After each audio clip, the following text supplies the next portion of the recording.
Um,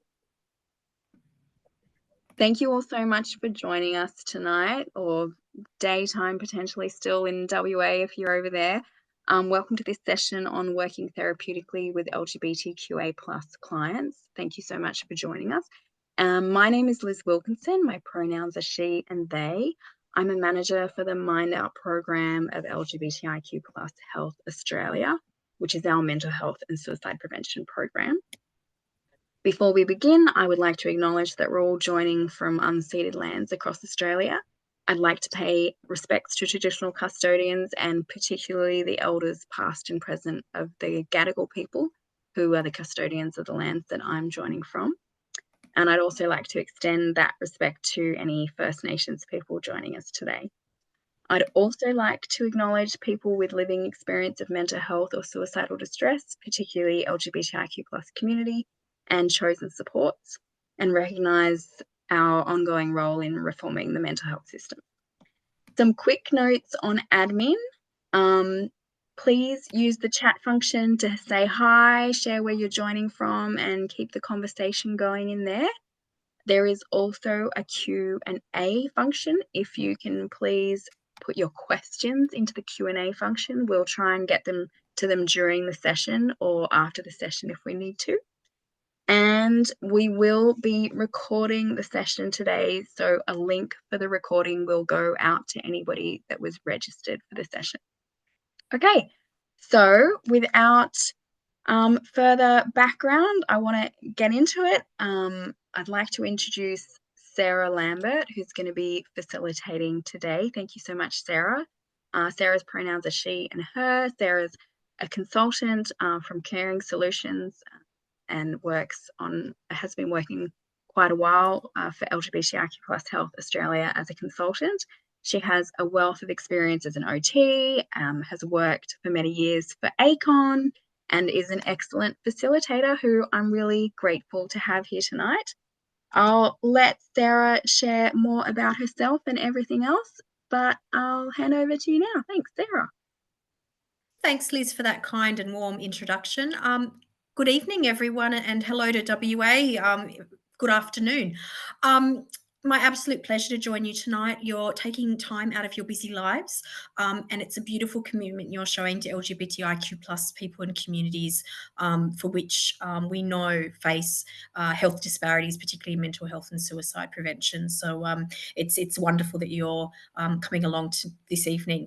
We're going to do a deep dive today, and like Liz said, I have a background clinically, but also managing non-clinical teams and client services across a number of different health areas, and in the last 15 years in LGBTIQ+ health. And so I will not call myself by any means an expert. We're all learning, we're all evolving as the community needs come more to light, as we learn more, and as policies and research starts to recognise our community's experiences and needs more. So today we're going to do this as a bit of an overview. My hope is, coming out of it, that we are going to have perhaps a reflective practice experience where we review and we learn, and perhaps we take away a few gold nuggets. That is always ideal. So let's get underway. I want to just check if Liz or someone can just let me know that you're able to see the screen okay. Yeah, looks good. Fantastic. All right. I myself are coming on the lands of the Doric people, just outside Parramatta this evening. And I also wish to pay my respects to elders past, present, emerging, and any with us today, as well as LGBTIQ+ lived experience, for whom we wouldn't be able to have this discussion. I am representing and wanting to highlight the work of LGBTIQ+ Australia, and these are some of the programs you're probably familiar with. There's the Mind Out program, which you've all registered through, which is the mental health capacity building arm of things. There's Silver Rainbow, which is around aged care, and Q Life, which many will be familiar, not only provides different resources, but also online chat and phone crisis and peer-led support for our communities, which is a vital service. A little bit about what we're going to cover tonight. So I'm going to spend the first little while setting the scene to make sure we're all sort of got that base understanding around our communities. I'm going to then, go into a little bit more depth around our relationships, and I guess what it means to be a member of the LGBTIQ plus communities. And we're talking, and I'm using the LGBTIQ plus because that's the framing that LHA uses. But by the plus, there's the openness for community members to see themselves within, even if their letters aren't spelt out. We'll also then go into intersectionality and particularly cultural considerations. And here I'll certainly acknowledge that being a white woman, I'm coming from that lived experience and understanding within the community, but we have had people input, and we will link you to community-led organisations who particularly understand and live and breathe the intersectionality and show us the way to go. We're then going to spend a little bit of time on LGBTIQ plus history and the attitude spectrum to sort of check in with ourselves and where we're at in this, being allies and being people who work with our communities. And quite likely we've got community members on tonight as well. We're then going to spend the last hour around what is the inclusive practice basics that we want all mental health and community organisations working with LGBTIQ plus communities to be living and breathing. But we're going to then go deeper. We want to really ask ourselves, what are the therapeutic considerations for those of us working in clinical and support roles with people with mental health lived experiences with LGBTIQ plus lived experience intersection. All right, so by all means, please eat your dinner and do what you do as we do this. So our learning objectives here are that we want to have greater knowledge of the lived experiences that define being LGBTIQ plus in Australia, insight into the complex interaction of different personal experiences, community and history, and how that actually plays out in our health experiences and our experiences accessing services and having our needs met. We're then going to explore as healthcare providers and supporters, how do our own beliefs and values impact our interactions with clients and therefore, impact the outcomes that we're going to see. And our aim is to hopefully increase your confidence to engage deeply with LGBTIQ plus in a therapeutic alliance. And that could be that we're actually going to reinforce that you're all doing the right things. You're all coming with the best of, not only the best of intentions, but practicing what is seen as best practice, but maybe also highlighting some areas for further growth and development or for further reflection. All right, so you may have received some pre-activities, but I'm just going to pose for a couple of minutes for us just to have a little bit of a think about where we are currently in our own understanding of identity. And we're just going to reflect on where we come from as individuals, because we all come with a lived experience framework. And so the questions I'm just going to pose and we're going to sit with for a moment is, what views did we grow up with around LGBTIQ plus people? Where do we hear them? Who was giving us those messages? How do we think our family, community, and loved ones would have responded if they'd known that us as individuals were actually members of the LGBTIQ plus community, or a subsection, for example, transgender? Have your views of LGBTIQ plus people changed or grown? And when and how has that happened? Has that happened over your own personal lived experience of knowing members of the community or being part of the community? Has it come as we've learnt more about the community through research and through greater visibility? Has it come with some of the community dialogues that we've been observing, whether they're positive in changes that we've seen, for example, with marriage equality, or the ongoing tensions that we see with some members of our community, particularly being impacted by the discourse that's often quite harmful. We certainly see that with transgender diverse people. How do we perceive gender roles in society? What do you think it would mean to be an intersex person? Because often it's intersex and transgender diverse communities that we're a little bit less familiar with and perhaps need to do a bit more work in understanding and working more responsively to. What do we believe about bisexuality? and the different sexual orientations that come under that umbrella. And have we ever had a time when we've asked ourselves, are we a man, a woman? Do we identify with the binary? And have we figured out our own sexuality, and how and when did that happen? Was that a process?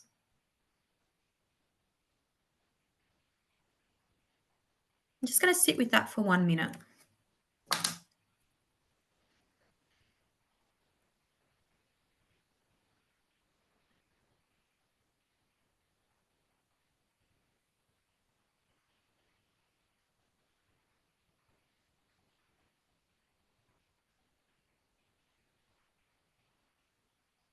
If you've got pen and paper with you, I'd encourage you to jot down any thoughts that you've had. And it might be a piece that you just continually check in. And it's this work that we do as people, as humans, as people working with others, that will really set us in a good place to meet the other person. We're going to spend a bit of time on how do we work with other people's identities and other people's lived experiences. So thank you for taking the time to do that. All right, let's talk about our communities and just check that we all sort of got that basic level of understanding. For a lot of you, this will be familiar. For some, it might be there's a few questions that you might have, and please, by all means, use the Q&A function to ask any questions you have. So many of you will be perhaps familiar with the gender unicorn, and there's other models that have come about, but this certainly has stood the test of time. And the thing about the gender unicorn is that it looks at the fact that we can't put everyone in a binary. As much as we'd like to put everyone in boxes and we'd like to know that we can easily categorize and label people, well, that's not how it is. And actually, many of us exist on a spectrum at any number of facets, which can be distinct, can be fluid. And with this, we have gender identity, being your internal sense of being male, female, neither, both, or another gender. Your sexual expression, and this could be masculine, feminine, other. And that's expressed through our clothing, our hairstyle, our voice, our body shape. It's how we express or affirm our gender. We have our sex assigned at birth when the baby is born, and a glance at the genitalia sort of says, right, let's categorize as male, female, or other, if we do. And this is often what the doctors have decided and put on your birth certificate. But as we know, it's not the binary. And we have the beautiful diversity of bodies. And this particularly is the intersex community, who have often been assigned, and that may or may not be true to them. And then we have, who are we physically attracted to? Are we attracted to people of different genders?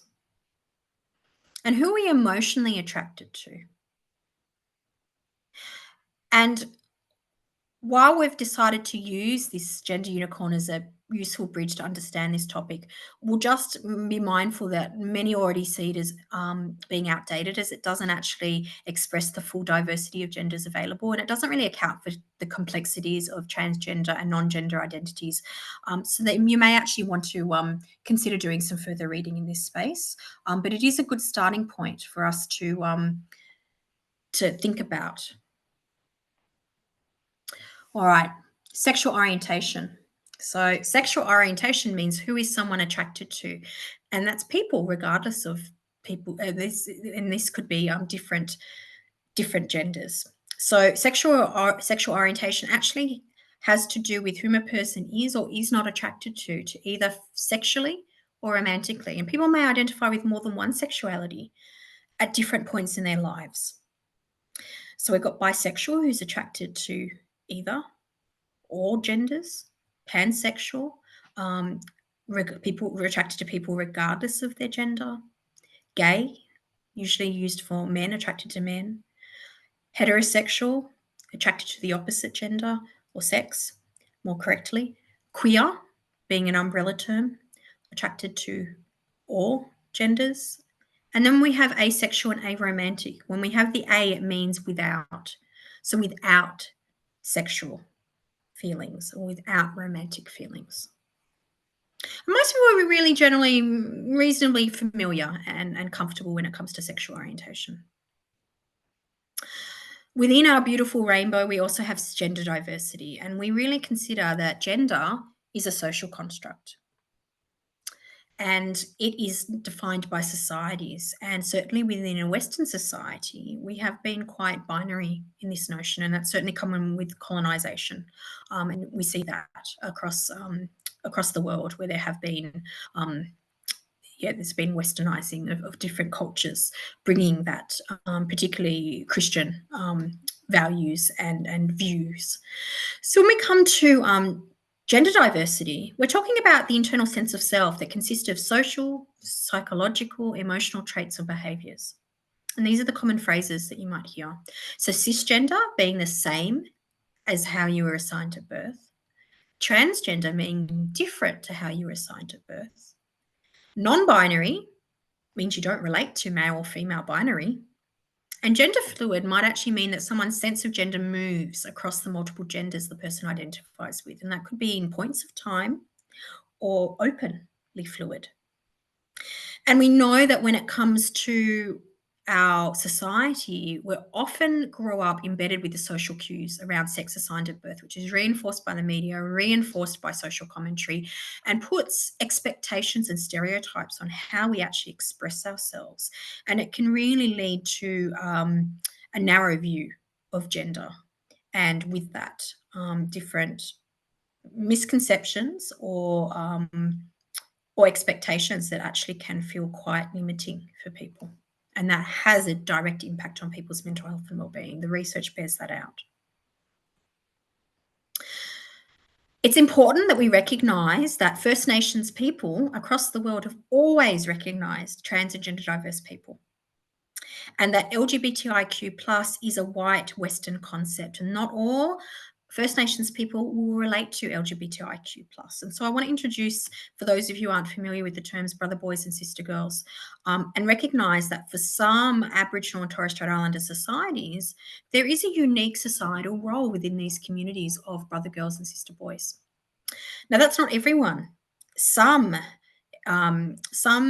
Aboriginal LGBTIQ plus people don't identify with brother boys and sister girls. It's not part of their roles, and it's not part of their culture. But for some, it is, and it's always existed, and it's something that we can learn a great deal from. And it can mean that there can be strong gender roles within that community that will impact on how that person questions their gender. The importance also of their culture connection with being on country and connection to family and culture. And therefore, often there is a gap in service provision where perhaps brother boys and sister girls and LGBTIQ plus Aboriginal people, particularly transgender people, might not actually see themselves within mainstream or what might be seen as LGBTIQ plus services, and they may or not also see themselves fitting within Aboriginal controlled services either, and that leads to that gap. I want to talk briefly, and I'm going to refer you to a couple of organisations. Actually, I'll come back. A couple of organisations when it comes to working with LGBTIQ plus Aboriginal communities. I'm going to point you and pop in the chat some training which you can do with the Victorian organisation, VACO, and also Black, the Aboriginal Peak. Have you popped that in, Liz? I've just chucked in the Vacho one. If you want to chuck in the Black one, you can, but I can look it up as well. Fantastic. Awesome. Thank you. That's really helpful because driving it, I don't have the ability to do that right now. So thank you. That's fantastic. Yeah. The limits of technology. And so we really want to point you to those organisations where there is free training that you can do to hear directly from people with lived experience, because we need to recognise our own limits in what we can actually present and what we have knowledge in. And really we want to be led to the people themselves, and we know how important it is that community lead from community. So I'll point you to those.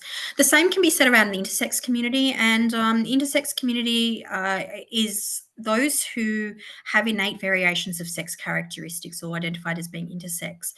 They're a diverse population with many different kinds of bodies, sex characteristics observed, assigned sex, gender identities, life experiences, and world preferences. So these can be borne out through variations in chromosomes, gonads, reproduction, development, or hormones. And these can differ from the medical norms that we view male or female binary bodies being.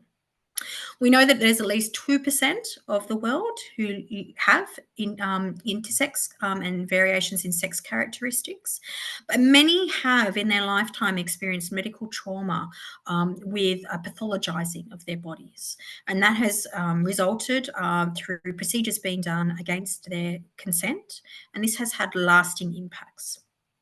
And this can lead to such experiences as body stigma, shame, concealment, often perpetrated by others, which could be their loved ones who are being given the advice from medical practitioners, but also, the medical and health communities themselves.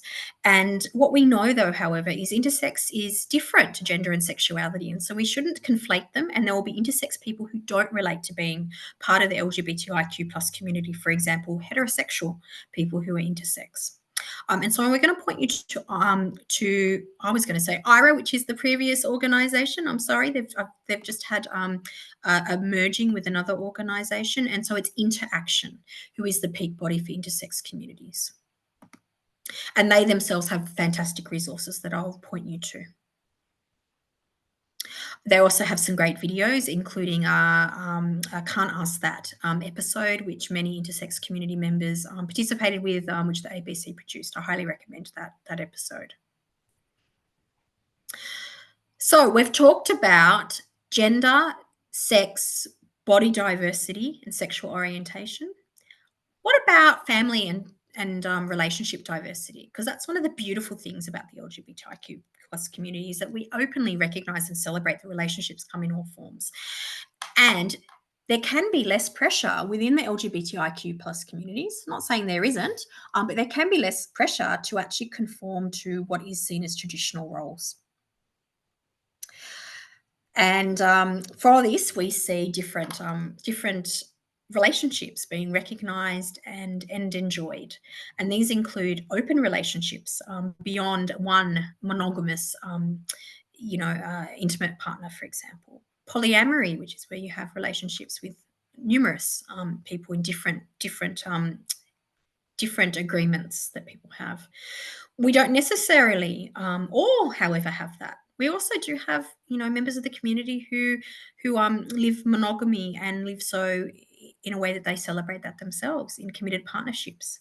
And we also have asexual relationships where, sexual expression and desire is not something that is played out, and the relationships are still beautiful and fulfilling.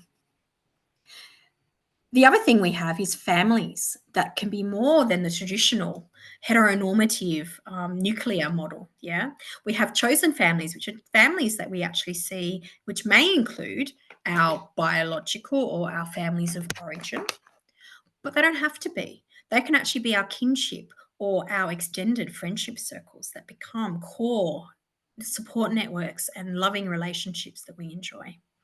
And more, we're also seeing rainbow families, where we're seeing LGBTIQ plus people actually going down the path to having children, whether they are biological children or whether it's through parenting, co-parenting arrangements, fostering, adoption, etc. And so it's really important when we do talk about families, and we talk about families in any work that we do, that we don't make assumptions and we don't try to box people in, and we talk in really open, inclusive ways to let people feel seen and to have their experiences reflected in the work that we're doing to support them. Because as we know, when we support an individual, we're supporting them and their network, whatever that looks like. And the other thing we need to be mindful of is that for many LGBTIQ plus people, our relationships can also come with some strain and some tensions potentially, and can actually have had some experiences of, I've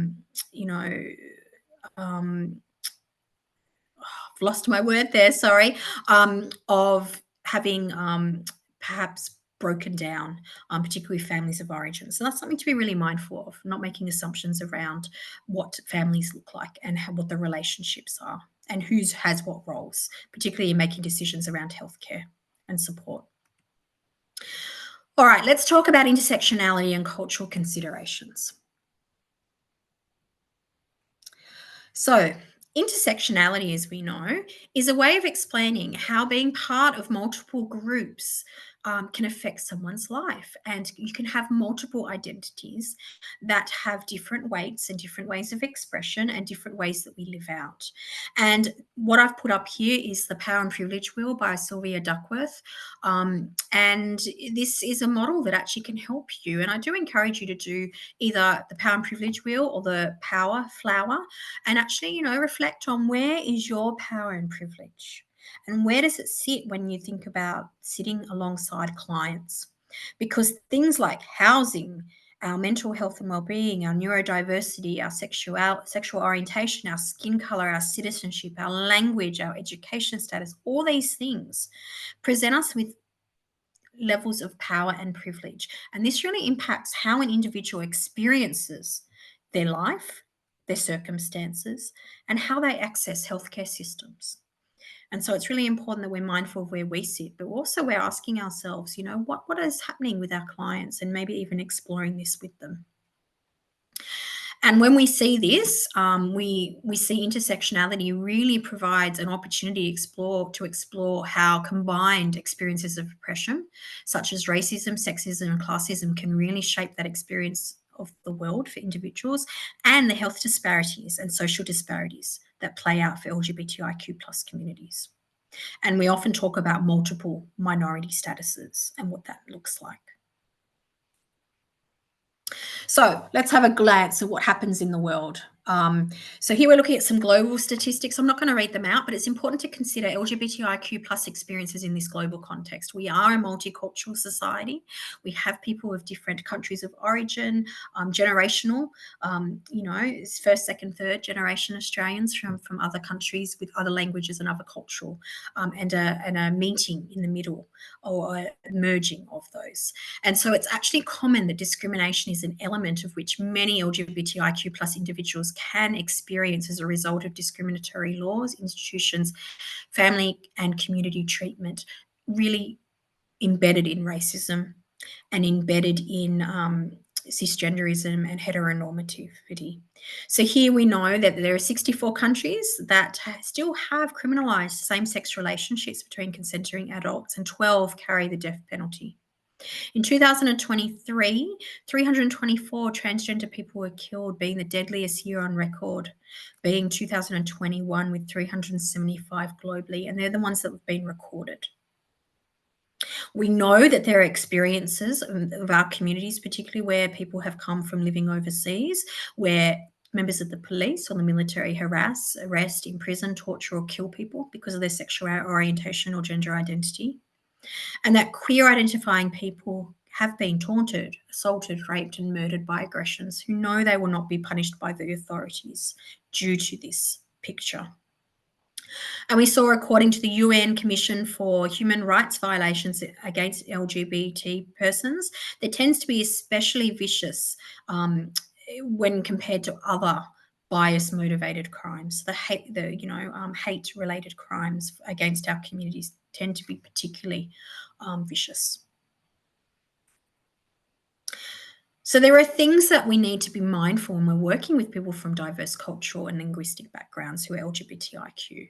And that is things like having to prove someone's sexuality or gender identity for their visa when it's a requirement that they're leaving their country of origin to enter Australia, particularly on humanitarian reasons. Cultural beliefs and practices that can heavily impact their experience of Australian society. Often we hear that people who have been living in the country and are part of a diverse cultural group, often their family and loved ones and the community's experience of LGBTIQ plus people can actually be frozen in time from when they left the country of origin, for example.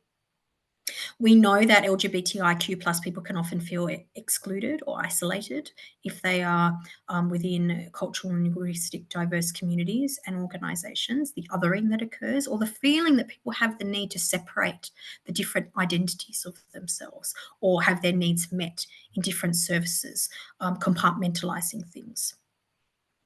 And we also need to be mindful that it's a very Western concept, as I mentioned, LGBTIQ+, particularly the experiences and the labels and the things that we assign to it, such as the idea of coming out. That's a very Western concept. And actually for many LGBTIQ plus people from diverse cultural backgrounds, it isn't going to be that let's go join the Mardi Gras parade. We're not going to live openly out. And there is often a lot of pressure from LGBTIQ plus people and community to actually live as an LGBTIQ plus person in a particular way. And that can create great tensions and emotional distress. And we also need to be very mindful that there is racism and stereotyping within LGBTIQ plus community. Like with all communities, prejudices exist. And that can lead to what happens for someone's experience in navigating and feeling connected to communities. And we know that connection to LGBTIQ plus community is one of the biggest protective factors for people's mental health and well-being. So what does that mean when someone doesn't feel that they can belong, they can connect, they can feel seen and understood, and maybe actually even experience similar discriminatory experiences they have in the general population? So these are things that we should keep in mind because they do lead to poorer mental health outcomes and suicidal distress. I won't actually share this video this evening, but it might be something to be mindful of. Is there's often, people coming. There's perceptions and stereotypes that LGBTIQ plus people aren't people of faith. We know that's not the case, and there are various groups, for example, queer Muslim and Sydney Muslims, where people do live out their faith and live out their culture alongside the LGBTIQ plus identities. So how have we gotten to where we are in today's Western society being where we are in Australia? Because if we know where we've come from and what our communities have experienced, we're going to have a better way of meeting people where they're at. So on this slide, we have attitudes towards difference. And here on this model, you'll see on the left-hand side, there is the spectrum of negative attitudes: repulsion, pity, tolerance, moving towards acceptance and support, which is sort of the middle ground. And within this, we have conscious and unconscious biases, okay? Things that we're aware of and things that maybe we're not aware of. And more, we're wanting people to move towards the positive attitude. And we're wanting to move and we're wanting to say it's not okay to accept or tolerate us. It's not okay to even admire the positives that we have, though, hey, they're pretty damn good. We actually want you to celebrate with us. We want you to be that ally walking alongside with us and not only appreciate, but celebrate what we bring to today's societies. And so this model that was developed in the 1970s, the Riddle scale, has been broadened out to measure homophobic attitudes, but also you can think about it in terms of cisgendered attitudes and endosex attitudes, which is intersex communities, how we view intersex communities. So have a little bit of a think about where you sit on this spectrum, and have a little bit of think about where the society, broader society, and the groups in which you move, and even your organisations that you might work for, where do you sit in how you express this inclusion? Are we including? Or are we going as far as affirming? They're conversations that we all need to be having and thinking. Now, we know we're not there. Yeah, these are recent headlines, and certainly there were earlier ones when we've done other iterations, which talk about some of the public discourses we've had and the daily reminders that being LGBTIQ plus is not okay. And I probably don't need to highlight these for you. You're probably quite familiar. You've come along tonight, so you're obviously wanting to be an ally, if not, further along that scale. But what we see is the freedom of religion being weaponized and utilized. We have the intersex athletes and transgender athletes and the debates on can they compete, and even at quite community level, not just at elite levels, and what messages those give to people. We have protests and things that certainly have happened over time and have been linked to neo-Nazi movements and others, and white supremacist movements. And we've certainly had, the fear around kids and what children are exposed to in schools when attempts have been made around safe schools and other inclusion movements. And it tends to be that there are members of our community that do feel this more acutely. And I mentioned transgender diverse communities most definitely, and intersex communities tend to be a bit of a political football. And we need to be mindful that there's a collective experience for those community members when we see this dialogue happening around the place that says that they're not okay, that they're not wanted, that they're not right, that there's something wrong with them, and what that actually means to someone's experience and how they go about in the world. And there is history and generational differences. You know, where we started has morphed and changed as we've identified and we've recognized different communities. We've gone from the times of, you know, in many places, the decriminalisation of homosexuality towards what happened with the HIV epidemic and the shift to actually embrace and to look at intersectionality and to look at the strengths of diverse families and diverse relationships. And that young people these days are not saying, am I different? They're asking, actually, they're starting at an earlier baseline of who am I and who am I attracted to, you know? So we're living in a different world, but there will be generational differences over time. And one thing I'll highlight here is we had the word queer earlier. It's just good to be mindful while the community languages keep being re-embraced and redefined. For some community members, queer, particularly for older people, still has that derogatory connotation. So you just need to be mindful around language and be mindful around what people's generational experiences might be as we bring people along. We saw a lot of fear, for example, in the 1990s and the 2000s, and the world might not have caught up to the current chronic disease model of HIV, for example. Just like we know that the understanding of gender is also being transformed, and our language is ever evolving. So let's talk about some inclusive practice basics. Okay. So I'm going to come back to the intersectionality, and I just want us to think about cultural minorities and the particular experiences and how different experiences of power and marginalisation might give us this unique need. And so within organisations, I'm going to encourage everyone to think about, even if you're in a team and things, doing this reflection for yourself and maybe thinking about sharing it within teams as part of your own reflective practice too. So let's talk about the do's and the don'ts for our communities and how you work with LGBTIQ plus people. These are some of the basics. So we want to use inclusive language. We want to name and allow clients to be seen in your words and your actions.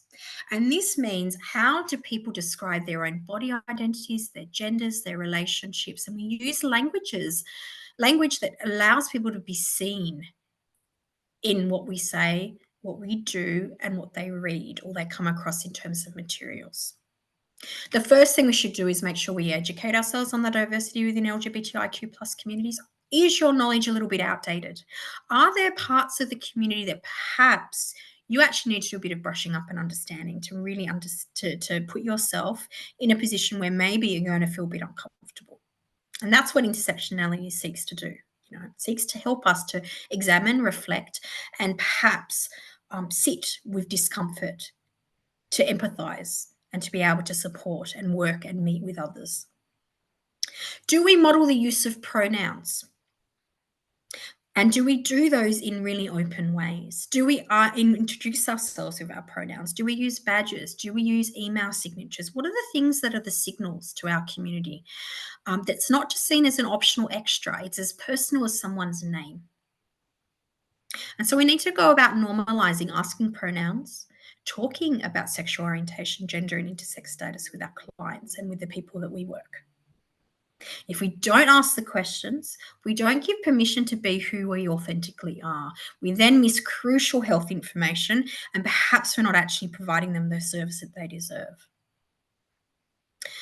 But what if we make mistakes? Because so often in society, people avoid things when they're not comfortable and confident doing it. And pronouns is one of them. Yeah. And so if we actually do make a mistake in this space, the best thing we can do is to apologize, recognize it, own it, and move on and go and do the education for yourself in the future. It's been described to me by my trans and gender diverse peers that it's like death by 1,000 paper cuts when someone misgenders you. Even worse when you have to do the repair work and the healing for the person who made the mistake when you yourself are sitting with whatever impact it's had. Maybe it's the thing that's tipped you over the edge after a day or a week or a month or a year of having constant reminders of the othering experience. And so it's not our place as LGBTIQ plus members to educate one another. The don'ts. Well, the big one is do all you can to avoid misgendering someone. Adopting they, their pronouns is often a really great starting point. And we also need to be mindful if someone actually is not using the name that they were assigned at birth, and maybe it's aligned to their gender being different to what they are assigned at birth, that we don't use that. It's a really big form of disrespect, and it's a traumatizing experience for someone, and we call that dead naming. And so we respect someone's name and their gender. It's a personal thing, and it's a show of respect. We also need to avoid gendered language, and there's ways that we do this all the time without we realizing it. Hi guys, let's all hands on deck. Let's all what's the word?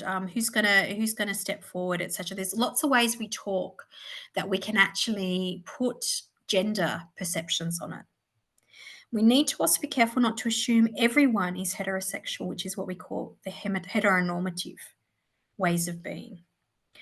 Because when we do that, we can make big mistakes, but we can also tell someone that they're not okay to be who they are, they're not okay to disclose, and we might not actually be a safe person to speak with. We also need to not assume that everyone is endosex, which means not intersex. That not everyone has a body and sex characteristics that fit into the male-female binary. It's actually really common. We talked about 2%. And we need to avoid words and languages that we think comes from a good place because actually they denote a different meaning. Things like choice, preference, or lifestyle makes out to someone that it is those things. It's not innately who you are. And that's a disrespectful place to come, even though maybe it's not done in an intentional way. Another thing I'll mention is we need to be really mindful when we use the LGBTIQ plus acronym if you're not talking about everyone. And that means if we're talking about research that we're presenting, if we're talking about the services that we're offering, if we're talking about the health experiences and what the evidence says. So if you don't mean LGBTIQ plus, be specific about who you are meaning. And don't make blanket statements about all, because you might actually be doing a detrimental thing for others. And we particularly hear this, and the intersex community tell us this a lot. We need to be mindful, when does the research, when does the lived experience, when does the evidence, and when do your programs actually meet the need of intersex people? Because we hear that actually LGBTIQ plus organisations actually aren't always doing a very good job in this space. And I mentioned before, we need to not rely on LGBTIQ plus people and expect them to be our educators. That's our work to do. It's our work to do, like it's our work to do to understand racism and white privilege. A lot of these things you'll be really familiar with. A lot of it will be more of a reminder than anything else, or reinforcement. But things just to be mindful of when we are, wanting to set the scene for disclosures are the symbolic things that we might do that tell someone you're a safe place, you're a safe organisation, you're a safe service. And when we do some of the things which can be tokenistic, if you look for in isolation, like having a rainbow on your email signature or on your website and things, if it's not backed with more things, we're going to go into this a little bit more. But by doing things which can seem those visual cues that our communities actively look for, and word of mouth that tells us we're going to be safe and we're going to be welcome and we're going to have our needs met, and disclosures happen, how do we take on board those disclosures? So there's two ways, the supportive and the unhelpful. The supportive way is to thank them for disclosing, to acknowledge the difficulty and perhaps the fear they might have felt disclosing, to remind someone that they're safe, they're not alone, their information is confidential, and to reassure them and even have the conversation around how do you want your information treated now? Who do you want me to share this with?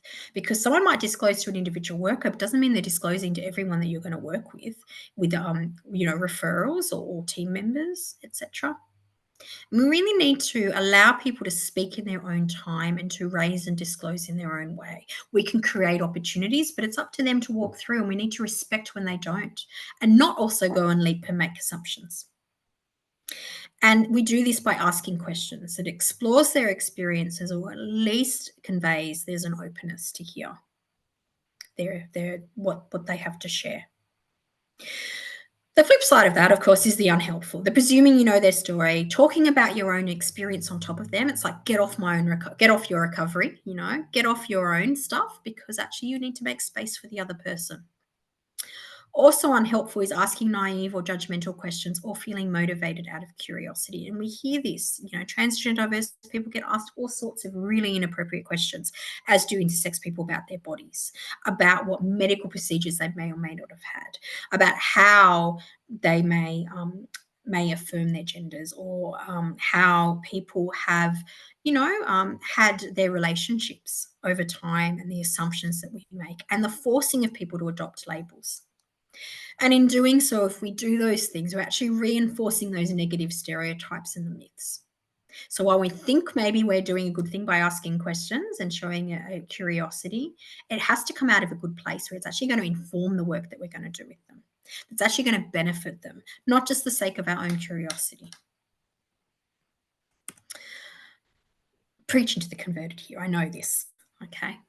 So how can we be inclusive LGBTQ plus relationships and families, particularly if it's not something you're so familiar with? Well, the first thing is to recognize LGBTIQ plus people are more than the sexual orientation, gender, and sex characteristics. People might actually be coming to mainstream services, and they don't actually need to have that LGBTIQ plus being their presenting need. That means that you refer them to an IQ plus organization. We heard this in COVID that, we saw services that were providing, basic supports like food access and stuff were saying, no, you go over to the queer organization, So coming back to what are we providing a service for? And hearing from the person what their needs are. We mentioned about educate ourselves on LGBTIQ plus communities, relationships, and families. I'm going to mention the Say It Out Loud website. It is an ACON website. It's got fantastic information on our relationships, both what's healthy, but also the unhealthy, because we need to recognize that all communities certainly experience domestic and family violence and can have unhealthy elements to it. We also want to validate diverse families and their histories. Not act surprised or that it's out of the ordinary. And we actually want to, validate it, because so often, and I worked recently with LHA on palliative care, we have members of our communities who go through disenfranchised grief in not having their relationships validated and recognised. And that's not just when someone passes. That's in their lives, in having the significant people in their lives recognised. We also don't want to make assumptions. We need to listen for language that the person uses to describe themselves, their relationships and families. Take the cues from the people that we're working with. And we want to ask open-ended questions of who are people's caregivers of children, and who provides consent, and who helps make health decisions, not making assumptions. I mentioned not using heteronormative language. And we need to be really mindful that for LGBTIQ plus people, respecting privacy and only asking questions that are necessary really convey that their information is going to be respected. It's going to be private and confidential. And we need to recognize there's heightened concerns around that for our communities, around outing, around whether someone's HIV status might be disclosed. All these things compounds that concern that our communities can have. And I mentioned we really want to be mindful of our own values and opinions and how we manage these to be respectful and equitable. And so if we've got different opinions, different belief systems, we leave them at the door. We're working in a professional sphere. We're working with people, and our own personal values and beliefs come second to the person's needs.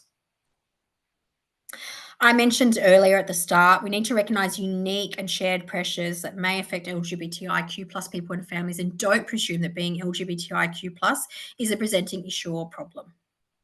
The last thing we need to do, and I've experienced this myself, is go to a counsellor and actually have our relationship history delved into. When we're actually not there, we're there for a very different need. Or we don't need to be there spending a couple of sessions educating our health professional and not getting our needs met. It's a waste of time, and it means that we're often likely not to return. All right, we're at 10 to 7. We're going to go deeper, and this is what I want to spend the next hour about. Before we go there, though, I'm just going to come back to here. I'm just going to talk organisationally for a moment before we take a 5-minute break. And I want you just to think about the organisations that you work with, or you as private practitioners, if that's how you're working as individuals. And I want you to ask yourself, what do I do that goes beyond the tokenistic? The rainbow and the celebrating Mardi Gras is not enough. It's not going to cut it. And it's not doing person-centered care. And we're going to talk about person-centered care a lot in the next session.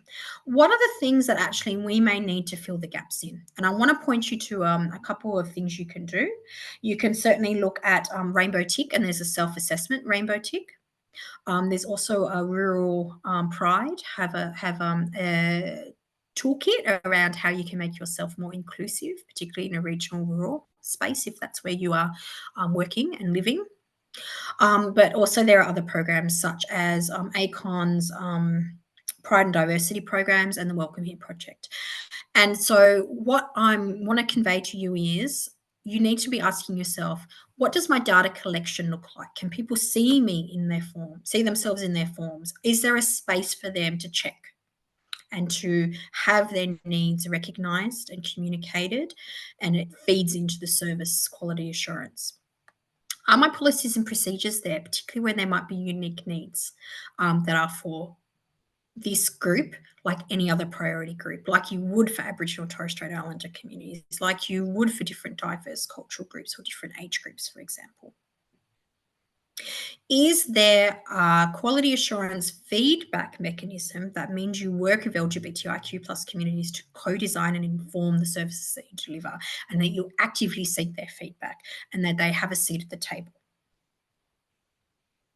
Is there a way for you to actually measure what their satisfaction is, so you don't lose that?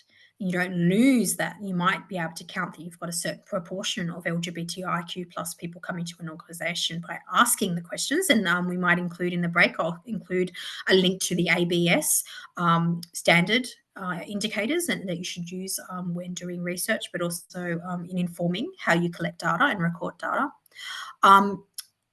Is there work that needs to be done there? And is there work that needs to be done to also support your LGBTIQ plus workforce? Because so often, if you are the LGBTIQ plus community member in a community organisation or health organisation, you might end up carrying the bulk of the caseload because you have some lived experience. But that itself actually brings a big burden, and that itself can burn people out. And it does ask a lot of people to use their lived experience even in a professional context as well, because that person is already experiencing exposure to some of those negative experiences we talked about that the LGBTIQ plus communities experience as a collective.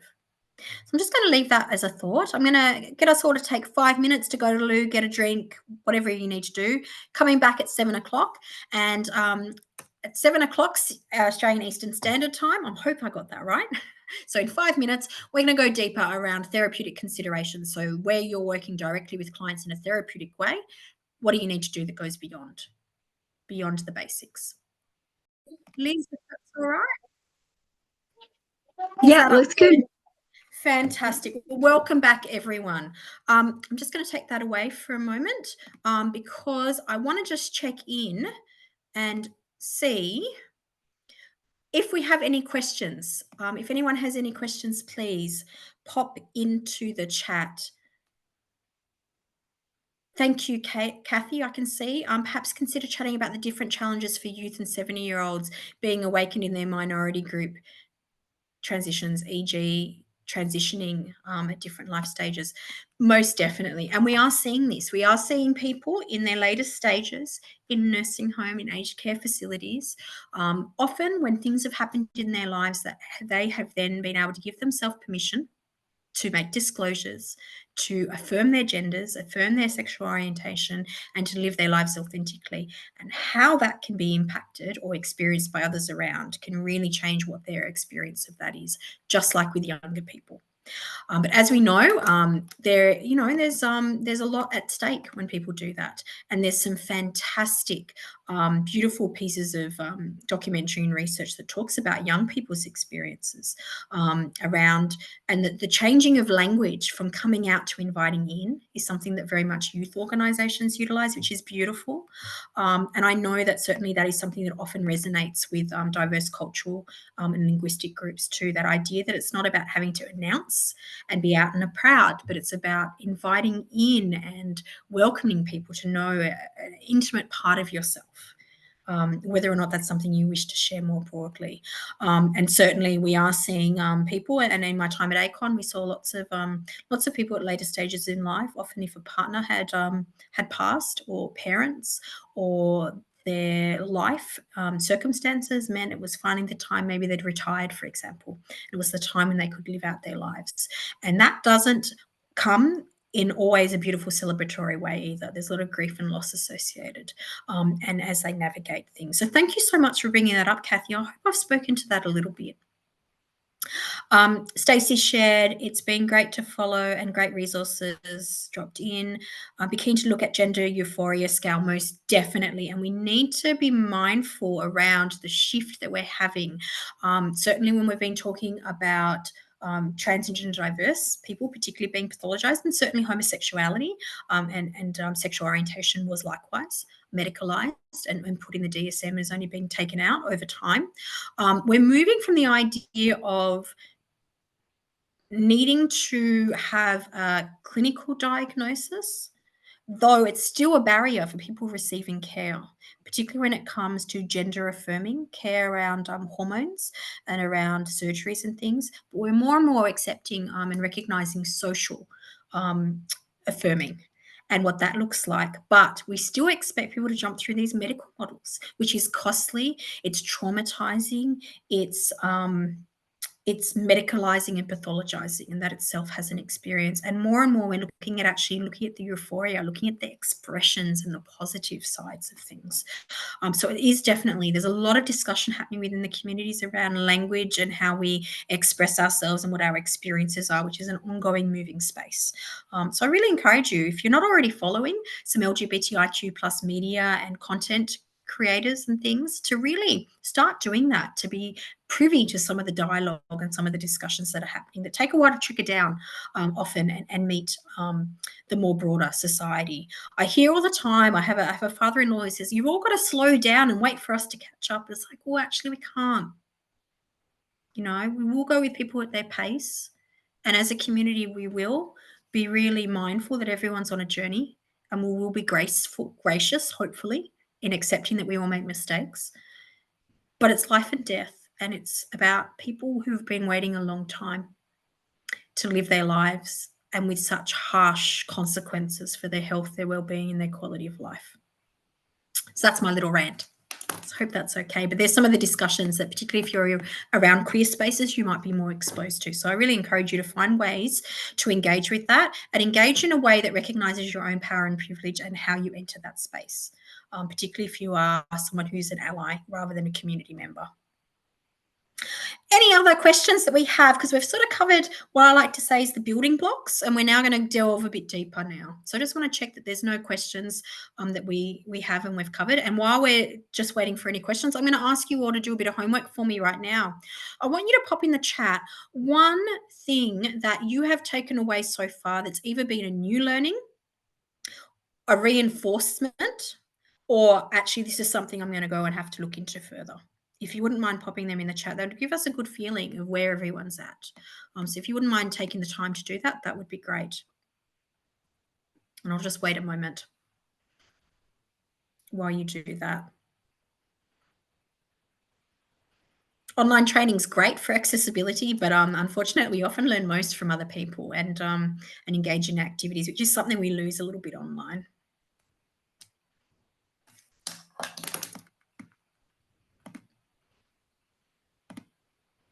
Okay, well, I'm going to encourage you, if you wouldn't mind, to do that, to share with us, or to share with the group. I'm going to start sharing my screen and moving on, and I'll come back and check in on what people's responses are in a moment. Okay. Just getting ready to share my screen again. My apologies.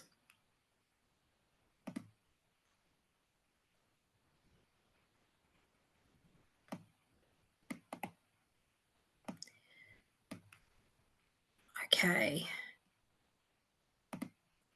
Here we go. Can you just confirm that it's sharing again, Liz? Yeah, that's fine, except it's at the beginning, obviously. Oh, yeah. Sorry. Thank you so much.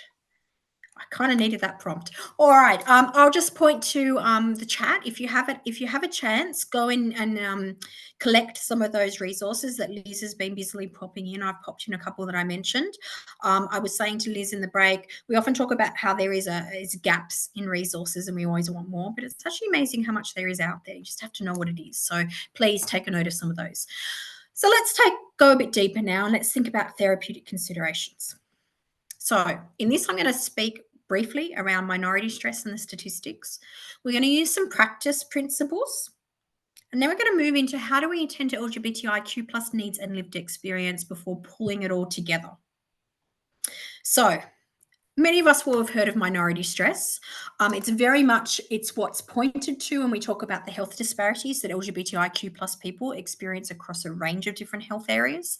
And by this, we very much talk about the impact of being part of a group that is often othered or seen as separate.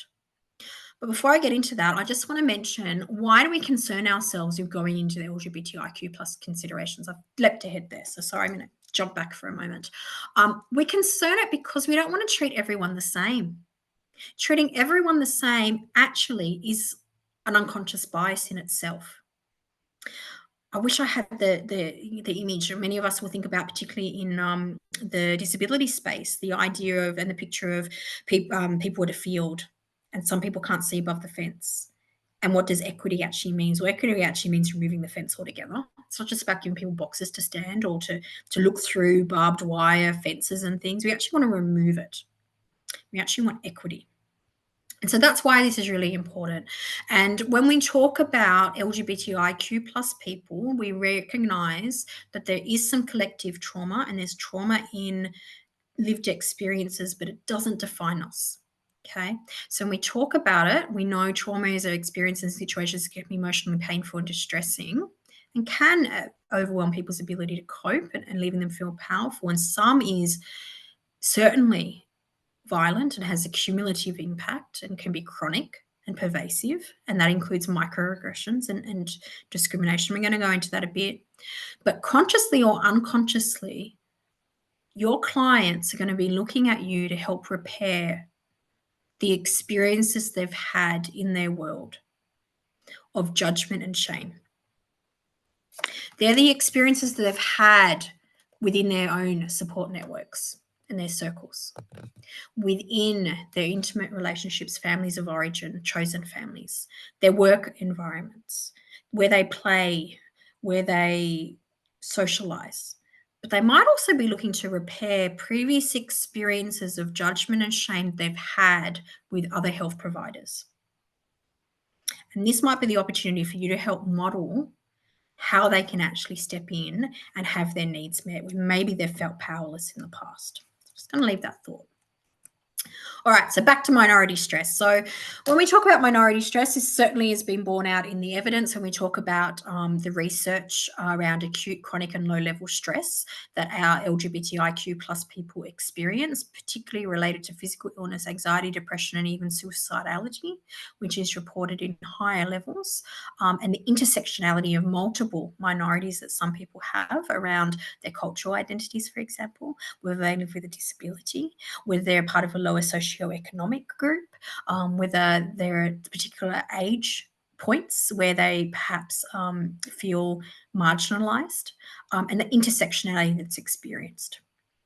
And we know that with this, and this could also include the collective experience that have happened around intergenerational grief and trauma with the HIV epidemic, that heightened political and media attention we talked about earlier, and that these impacts of these events not only produces the anxiety, but also can cause for hypervigilance, which produces its own stresses and plays out in how someone lives their life. And maybe what we see potentially as problematic or pathologize, we pathologize some of the behaviors, could actually be coping mechanisms. So we need to be mindful around that. We need to be mindful there's also the possible internalization of the negative societal attitudes that people are exposed to.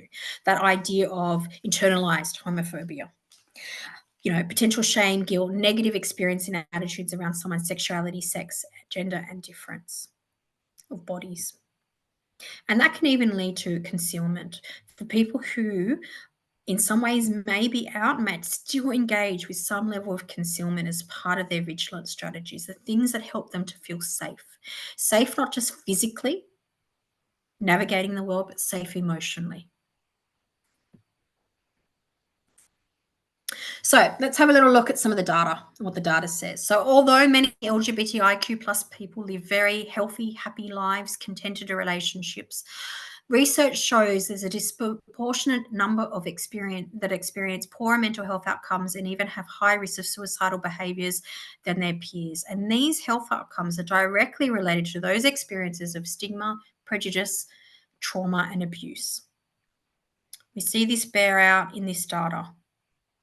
This is around attempted suicide in a lifetime. And we know that LGBTIQ plus people have higher rates.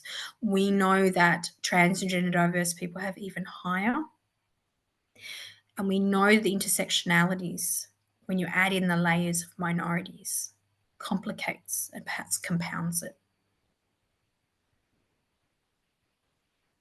So we're looking at experiencing a diagnosis of a mental health disorder in the lifetime for an LGBTIQA plus person being 74.5%, aged between 16 and 85%, compared to 42.9%.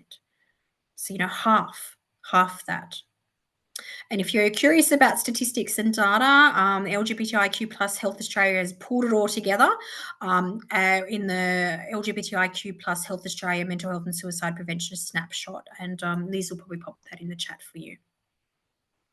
We also know young people are seeing, and we can look at things like the writing themselves in and the private lives. We can see heightened experiences of LGBTIQ plus compared to the general population. And that data there, where you've got 48.1% of transgender and gender diverse people, 14 to 25, compared to the general population of that age group. It's sobering. And as much as many of us know this data, I always still find it somewhat shocking. And I'm glad I still find it shocking. I mentioned Private Lives 3. This is La Trobe University. It's the largest national data set around LGBTIQ plus communities across Australia. We saw that 3/5 of respondents reported being treated unfairly due to sexual orientation. That 3/4 of transgender people were treated unfairly because of their gender identity. That 2 out of 5 people reported social exclusion. And that 31.7% multicultural and faith reported very high levels of distress compared to those of Anglo-Celtic backgrounds where it was 26.7%. More than half of respondents reported to agree or strongly agree that they felt part of the Australian LGBTIQ plus community, which we can take as a wonderful protective factor. And that we know that 6 in 10 people reported positive involvement in LGBTIQ plus community, which is a good thing.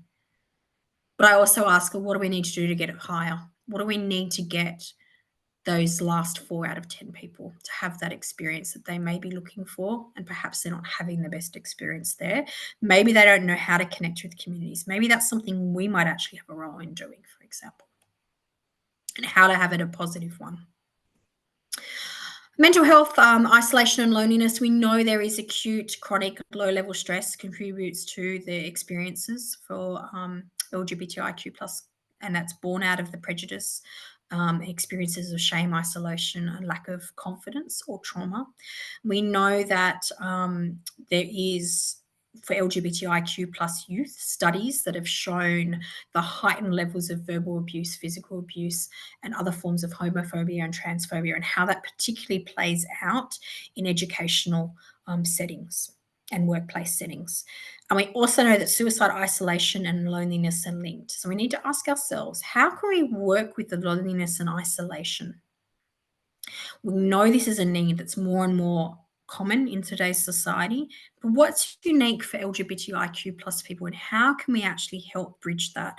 And one of the things I'm going to mention is LGBTIQ plus people congregate in different groups, in different ways, in different places. How do we know where that is?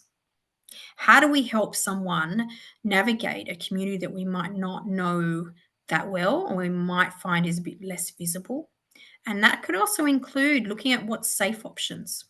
And people might move from where they live, work, and play, or live and work, to where they play or where they socialize outside for that safety reason. How do we help them think about how they do that? But also, could it also be online? Because LGBTIQ plus communities do a lot of engagement, a lot of information and help seeking and things online. We talk about survival and resilience. If anyone has a reaction to the word resilience, pop it in the chat.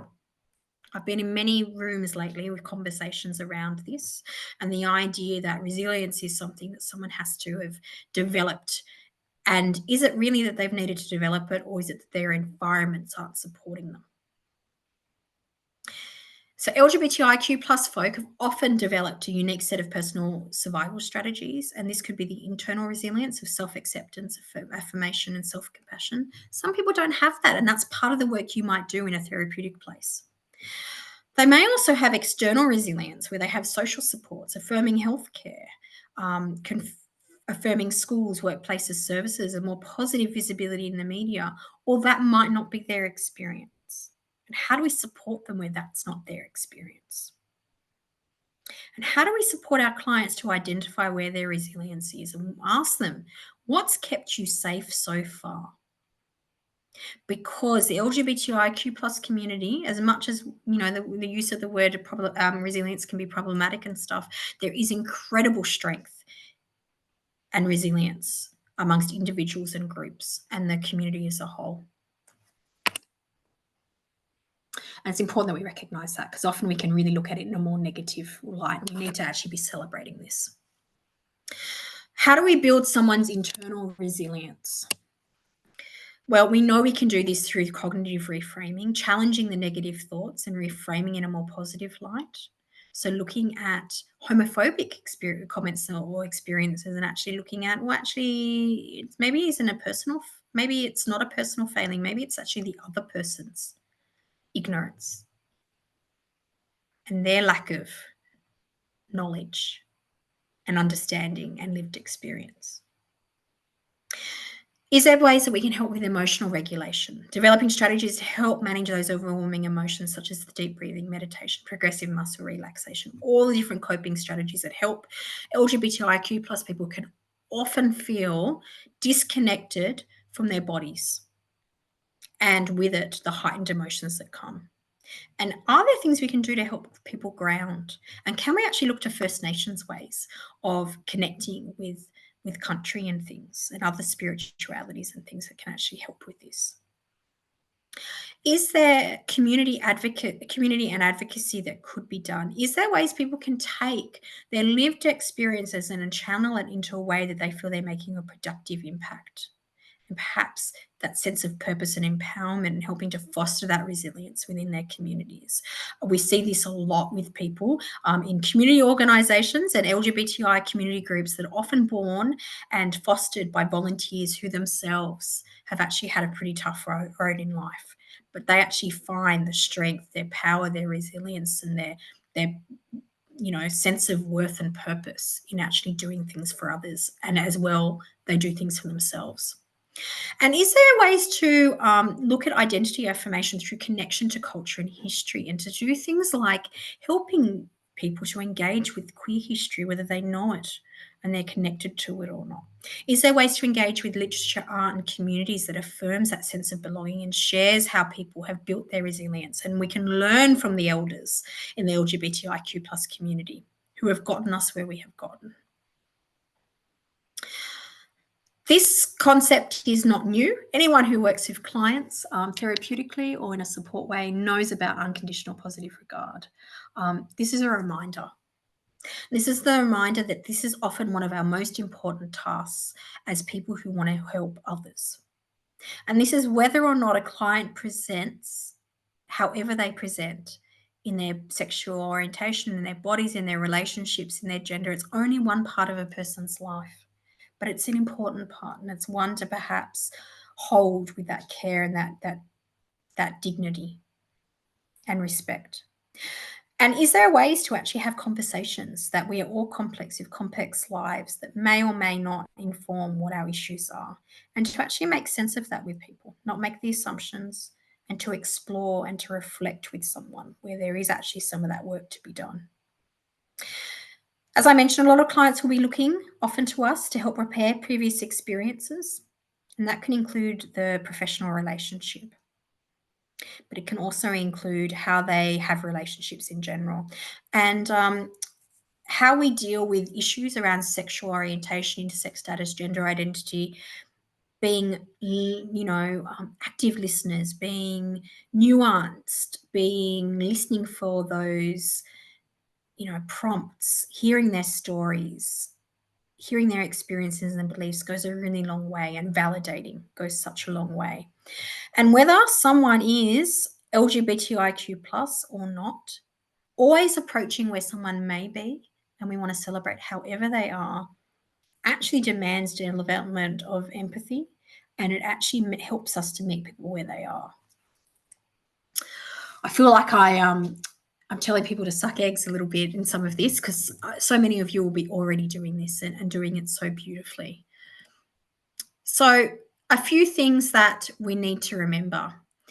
And often when you do training with people who aren't as familiar with our communities or haven't done some of this work, is, why do I even need to know? Is that not something engaging in someone's privacy? Is that not insulting? Could that not be met with heightened emotion, or, what's the word I'm looking for? Feeling disrespected? Or actually, no. The research actually shows, particularly if you look at older people in today's society, they are much more insulted by questions around finances than they are simply asking around someone's LGBTIQ plus identities. And actually, often being asked that ducks off the water's back if it's not something that's relevant to them. And a lot of people actually will recognize and respect that even if it's not relevant to them, it might be relevant to someone else. So I just want to reassure people with that. We went through the same thing, those of you who remember when Aboriginal and Torres Strait Islander questions were brought in. The same discussions were had there too. But is it important to know? Well, yes, it is. If being LGBTIQ plus is impacting on someone's mental health and well-being. And if you don't know if someone's LGBTIQ plus, well, how are you going to know that? How are you going to know to explore that, or to have your eyes open to it, or to give the person the nod to say, you can disclose this and explore this with me?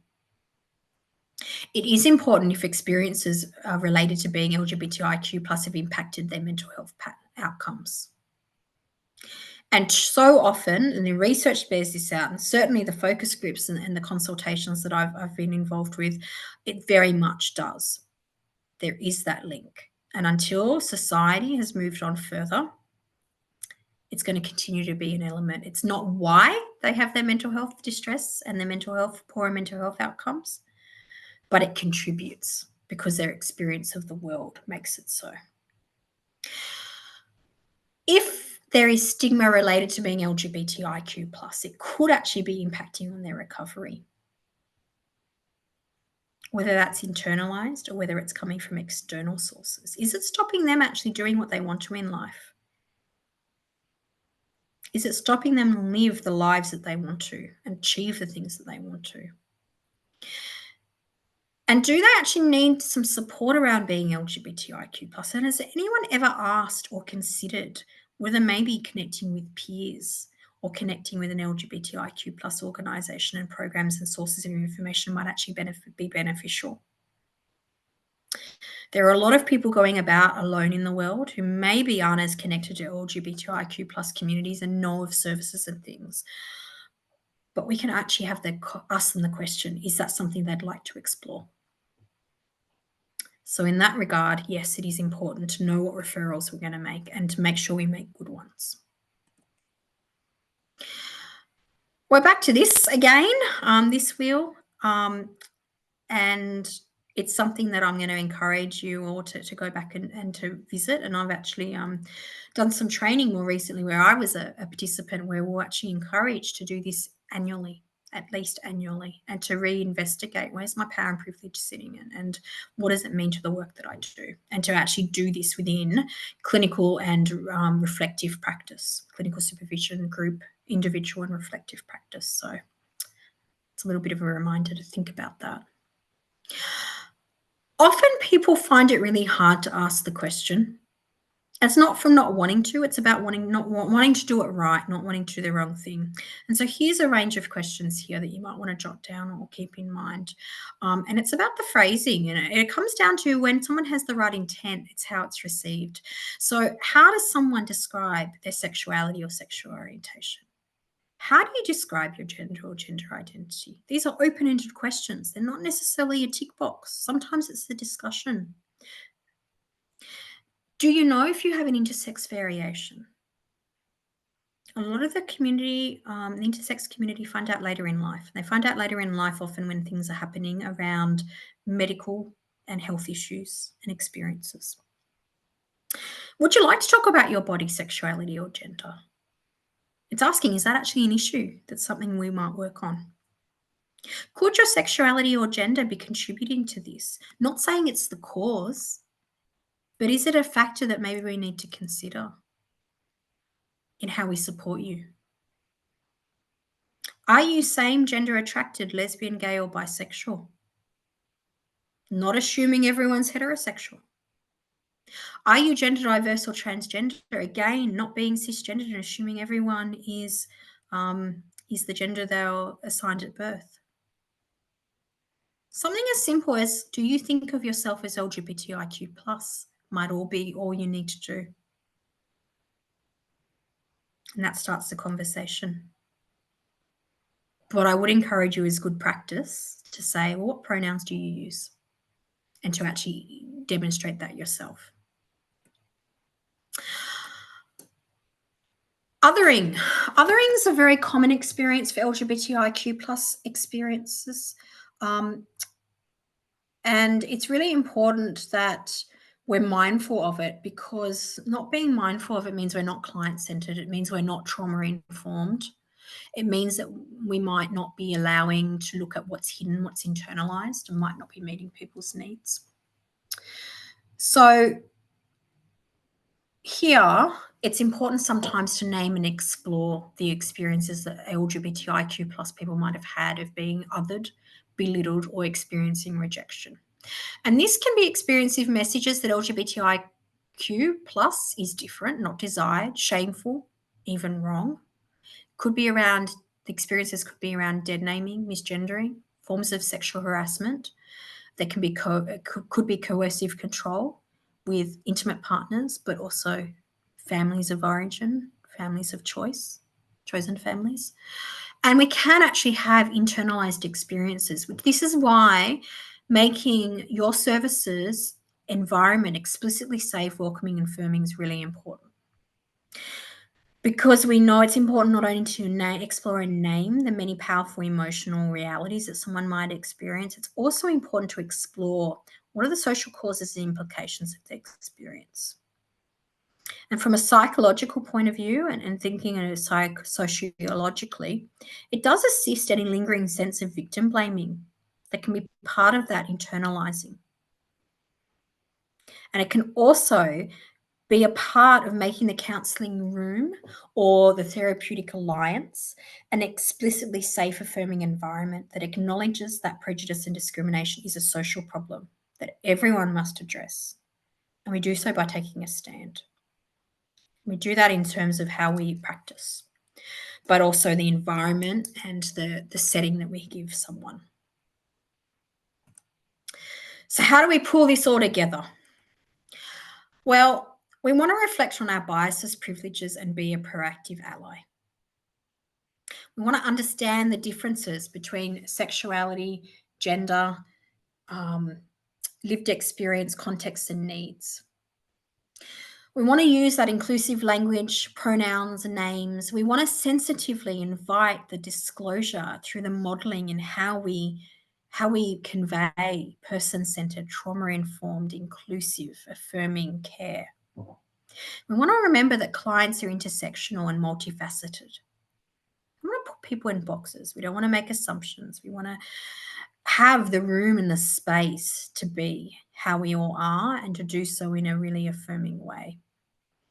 And the only way we can do this is to explore LGBTIQ plus people's social context, their possible supports, acknowledging social context and what could be contributing factors to the presenting issues that they're coming to you for support with that are impacting their mental health and their well-being and perhaps their suicidal experiences. We want to name those experiences, as I mentioned, of othering and to help LGBTIQ plus people heal the shame and hear explicit statements of support and inclusion that they might not be getting elsewhere. And to help them to give those messages to themselves. And we want to help our clients to recognize, build, and celebrate their resilience. Now, I'm just going to stop sharing for a moment because I wanted to just have a look in the chat. And at the same time, I'm just going to pose a bit of a question that we actually had a chat, Liz and I, with a co-design group around LGBTIQ plus suicide prevention that we're doing. And the discussion actually led to, we talk about empowering people. And inherent in saying we empower someone is that we actually have to give someone the power rather than them having the power themselves. And we're actually just helping them and supporting them to utilize that power. So yeah, I just wanted to put that there. I'm seeing here some questions in the chat I just want to attend to. We're coming towards the end. If anyone has questions, I'd love people to pop them in. And I love that people have been sharing all the things that you're taking away. That's fantastic. I'm seeing here a question from Zainab. Any tips for navigating one's own beliefs and assumptions while working and supporting with this community? Be important to be respectful and sensitive. Yeah, I think it's that we actually invest in it and we take the time and we expose ourselves and we do the learnings and we take it to reflective practice. And if you're not in a setting where you're getting that, seek them out. You know, there's LGBTIQ plus professional groups in many professional bodies, you know, where you can be amongst allies and those working in the space to do some of that work together, to be led by others. And I think it's really important that we actually listen to LGBTIQ plus communities. And so as much as you can, expose yourself to the conversations that are being had, the resources that are being produced by the people with lived experience themselves. I hope that answers that question a little bit.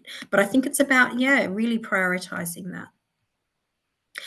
Some of the things that have been popped in the chat and have been stated, the resource sharing's been great. I'm so glad that that's the case. We'd like to recognise the opportunity of inviting those who lived experience in the rainbow to discuss with staff, preferably at the face-to-face level, to underline the human interaction rather than simple academic papers or webinars. Further recognizing limitations to access and internet learning, totally. And I encourage you, if you haven't had it in your organization, seek out LGBTIQ plus trainers from LGBTIQ plus organizations who actually can represent that lived experience and bring it to light and give you the stories and give you the wealth of understanding that comes with it. Invest in that as you would any other learning and development that you would for any other population or health need. Thanks, Robert, for sharing. The ethos of intentional peer support has evolved to more deeply embrace and reflect the values and experience of LGBTIQ plus community, particularly around identity, mutuality, and systemic awareness. Very much so. There's more to be done there. Thanks, Susan, for saying the information discussion helped you to reflect on your own assumptions. Yeah, we often need to check in with that. Even if we're doing and living and breathing this work, it's really important we often check in on this. So thank you for sharing all this, everyone. People would like a copy of the slides. Liz, is that a possibility? I'm not sure. Yeah, I'll send it round as a PDF. I'm also just putting in the chat.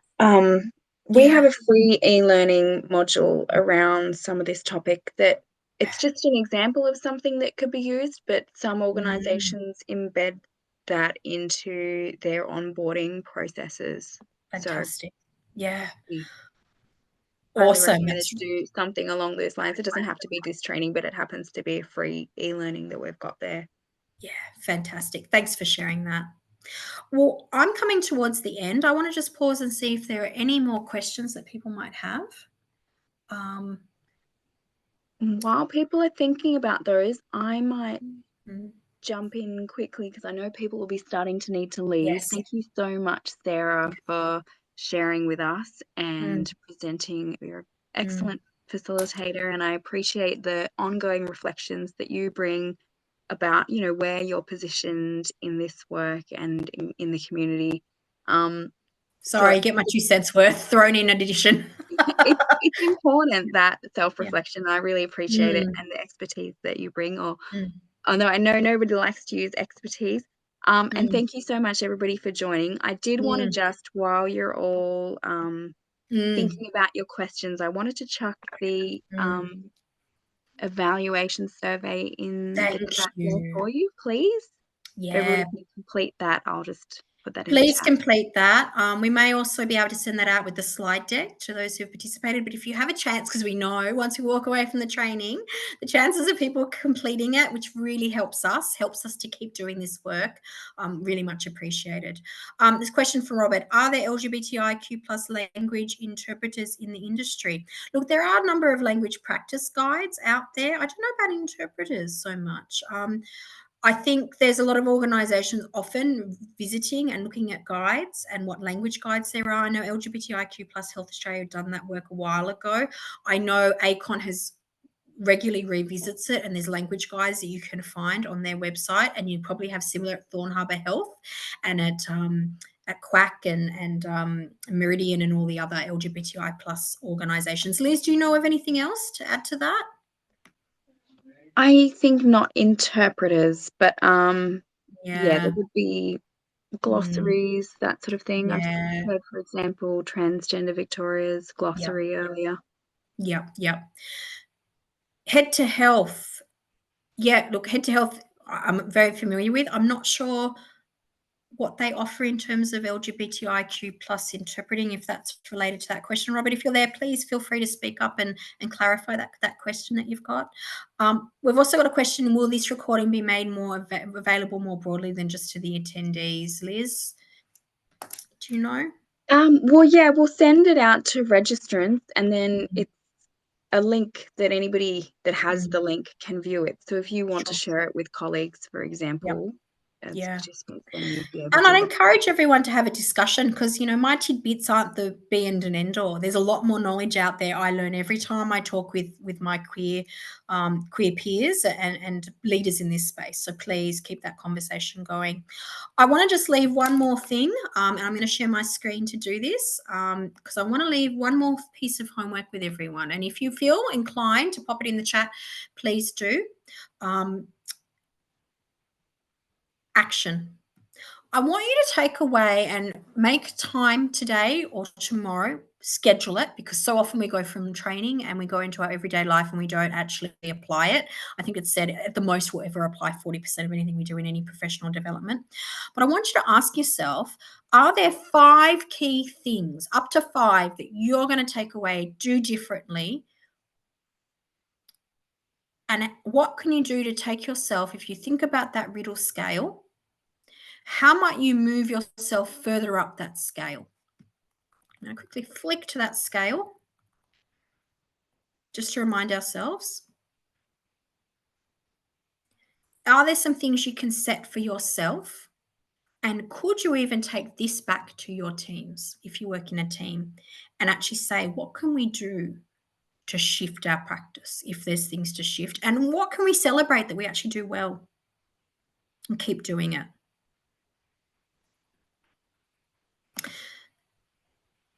All right. Well, thank you very much for everyone's time. I know we're Wednesday evening, 20 to 8. We've made really good progress. Liz and I will hang back for a little while if anyone has any further questions. But thank you for everyone's input. I'm hoping that you'll go away and you'll continue to engage as we do. And thank you very much for making the time and this a priority. So I've appreciated spending the time with you all. Thanks, thanks, everyone. Liz. And thanks again, Sarah. And just a reminder, while anyone's still here, if the session today has brought up anything for you, then feel free to reach out to one of the helplines that's available. There is, for example, QLife that you can access via qlife.org.au. Yeah. And they've got a phone line and chat function there. Yeah. And remember, that's also for supporters. So I'm going to pop that in the chat for you all too. And Liz and I will hang back if anyone wants to have a chat.